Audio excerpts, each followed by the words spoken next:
இவர் இப்படி சொல்லி முடிச்ச போது அவருடைய வாரிசு சரசரசரன்னு வந்தார். இங்கே இருங்க, ஐயா சொல்கிறத தயவு செஞ்சு கவனமாக கேளுங்க. அதாவது ஒன்று சேர்ந்தா தாங்க எல்லாமே பலப்படும். ஒரு கை இப்படியே ஆட்டுனா ஒன்றும் பண்ணாது, டாட்டா காட்டிட்டு போயிடுவாங்க. 2 கை சேர்ந்தாதான் ஓசை வரும். புரிஞ்சா புரிஞ்சுக்கிடுங்க, இல்லைன்னா கடைசி வரைக்கும் இப்படி தான் இருப்பேன் அப்படின்னு பூடகமாக சொல்லியிருக்காரு. இப்போ இருக்கிற சூழ்நிலை என்பது உங்களுக்கு நல்லாவே தெரியும். நான் ஏற்கனவே பேட்டியில் நான் சொல்லியிருக்கேன். தொடர்ச்சியாக தோல்விகளை சந்தித்துக் கொண்டு வருகின்றது. அதுக்கு ஒரு முற்றுப்புள்ளி பெறணும்.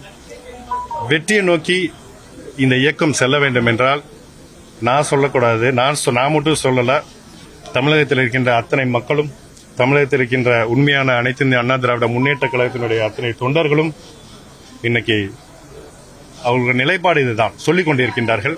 ஆக அனைவரும் ஒரு கையை மட்டும் அசைச்சுக்கிட்டே இருந்த சத்தம் வராது, 2 கைகளும் தட்டினால்தான் ஓசை எழும்பும். ஆக அனைவரும் இணைந்து செயல்பட வேண்டும். இதை ஐயா அவர்கள் சொல்லிட்டாங்க. புரிந்தவர்களுக்கு புரிந்து நடந்தால் அனைவருக்கும் நல்லது.